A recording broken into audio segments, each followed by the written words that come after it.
biografia romanceada e crónica, ensaio e especulação aforismática, literatura infanto-juvenil. Quem foi o meu aluno, eu recomendo aquela grande obra, Dente Cerrado, que é uma grande obra da literatura para a infância. E olha só esta acutilância tão bem-vinda. A Agostina sobressai pela singularidade genial, eticamente norteada e esteticamente criativa, que é a da seriedade brincada da escrita sob o princípio da incerteza, com os seus estilemas de cognição inferencial e sentenciosa, que dotam o discurso de uma aura sapiencial e conferem à sua recepção um índice abissal de profundidade e um índice sideral de projeção, mas também, certamente, de quando em vez, motivos de reticente questionação. Este parágrafo acho que é soberbo e acho que nos diz a estrutura profunda desta escritora, que é realmente uma escritora que rondou o sublime. Apenas isto. Voltando a Virgílio Ferreira, e prometo que são só mais 5 minutos. Em Para Sempre, desculpem, sob a égide ainda desta nossa escritora, mas recordando aquilo que foi seu amigo também, e meu grande admirador, também um escritor que é preciso olhar com inteligência, que é o Virgílio Ferreira, que já foi tema das nossas jornadas, em Brasília, por sucessivos, não foi? Em Brasília, em 2015, não é verdade? 2014 fizemos esta viagem aqui pelas terras de Gouveia e de Melo, e em 2015 em Brasília, na verdade, foi a nossa terceira joia. Atenção, esta aqui é a 10ª, porque houve 2 online, não é? Por causa dos tempos pandémicos, não é? Portanto, a presencial é a 8ª, não é? Se não estou em erro. Exatamente. Mas então dizia o seguinte, sobre esta égide destes 2 grandes corifeus das belas letras, vamos dizer e escrever aqui muitas palavras. Palavras que certamente são a casa do ser, de cada um que as vai buscar, para avocar um pensamento heideggeriano.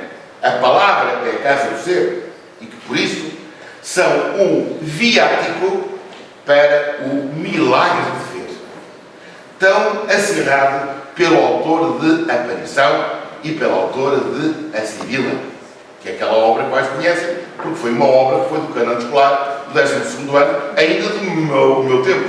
E eu estou a ficar já cota. Estão a ver a ideia? Mas é verdade, é aquilo que foi. Pegando de novo em Virgílio Ferreira, em Para Sempre, ou nessa fulguração de apogeu do percurso de um escritor, como entendeu Vítor Aguirre Silva, a grande homem que estamos ainda do luto, que faleceu no passado dia 12 de setembro, o maior teorizador da literatura do mundo, que andou aqui em Viseu a estudar.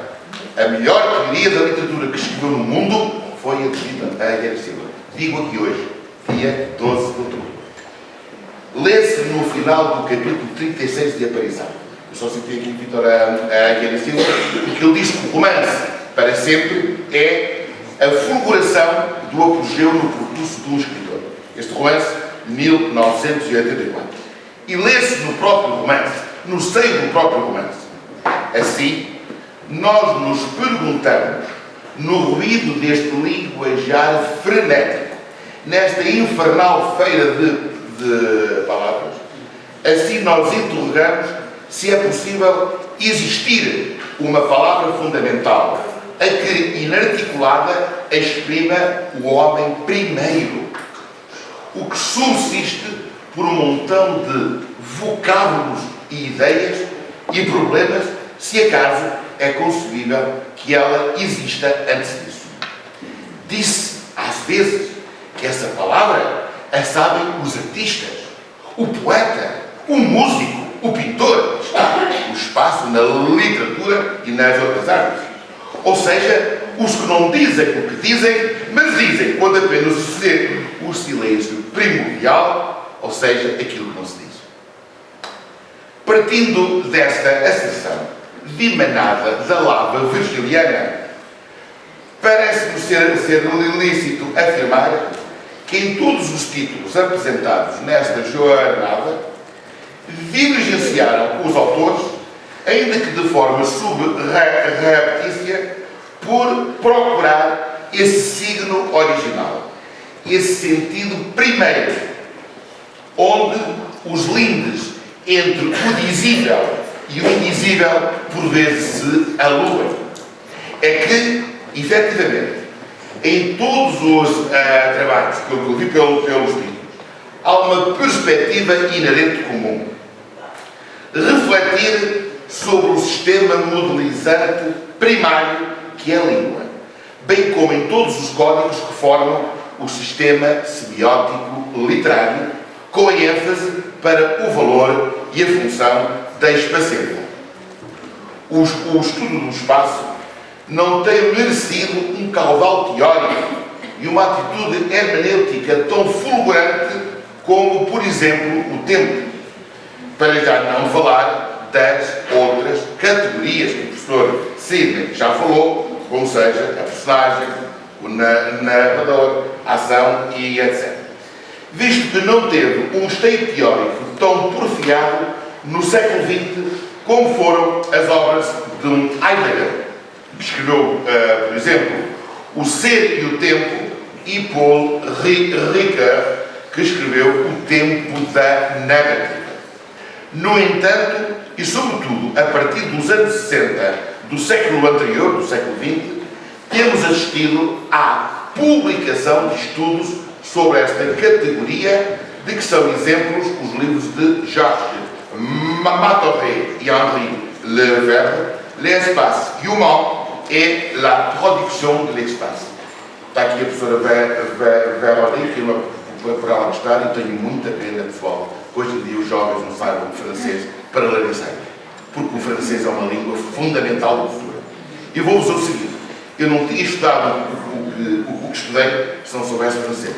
Basta dizer que na universidade o dicionário grego era grec-francês e o de latim era latin-francês, além dos dois estudos todos. É uma língua de cultura fundamental, hoje em dia os jovens não sabem nada, infelizmente. E não é 3 anos, nem que estuda no 7º e no 8º ano, não está para caixa para ler, por exemplo, uma revista como Magazine Littéraire, que é a melhor revista do mundo sobre literatura, e ninguém lê no original. Tenho pena. É um desabafo, isto é uma questão muito grave. Com todo o respeito pelo inglês, que é a língua da globalização, goste ou não se goste, é a língua. Mas tenho muita pena que o francês, aquelas relações de cultura que nós temos, seja. Talvez não seja inusitado aferir que a categoria espaço tem granjeado fóruns de grande produtividade devido, sobretudo, ao vetor da topoanálise, com grande aceitação entre a crítica literária brasileira, bem como a ecocrítica, iniciada nos Estados Unidos da América, mas já bastante propagada na Europa, pois fala-se muito em estudos da ecocrítica. Relativamente ao predomínio que o estudo sobre o tempo tinham relativamente ao espaço, é muito pertinente referir a publicação da obra de Mikhail Bakhtin, que se traduziu do russo para francês, não é por algum motivo, que Paris era o centro fundamental da literatura, da crítica literária, onde estava o Barthes, onde estava o Jean Genet, onde estava o Greimas. Onde é que eles escreveram? Foi onde? Foi em França. Em que língua? Em francês. E a obra que se chama precisamente Esthétique et Théorie du Roman, foi traduzido para o português do Brasil sobre questões de literatura e estética, em que o teórico russo afirma que a definição dos géneros da literatura é determinada especialmente, cá está a tal palavra, pelo cronótipo, para vós, não podemos dizer. O cronótipo é a junção entre as relações espaciais e temporais da narrativa. Na noção de cronómetro, porém, ele coloca o elemento temporal numa posição superior ao espacial, dado que ele diz que o princípio condutor do cronótopo é o tempo.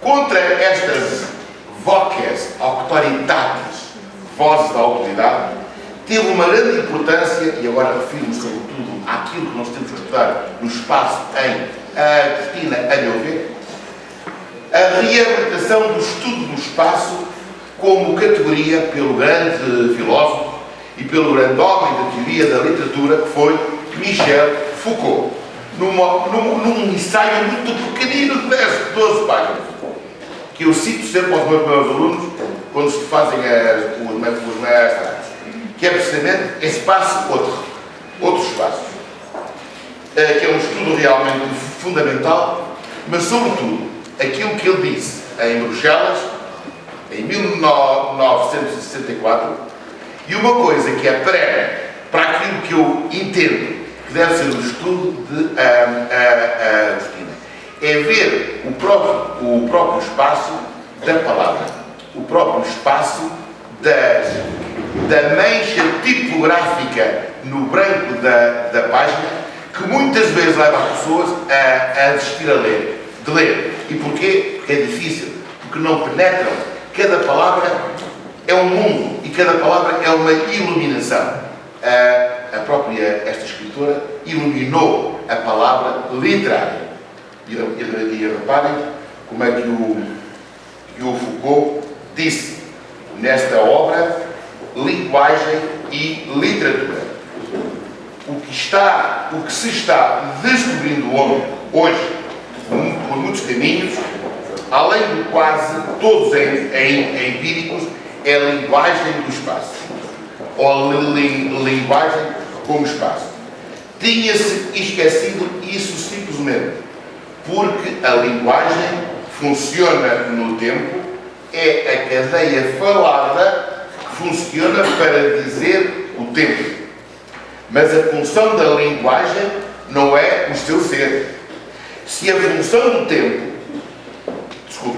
se a sua função é tempo, o seu ser é espaço.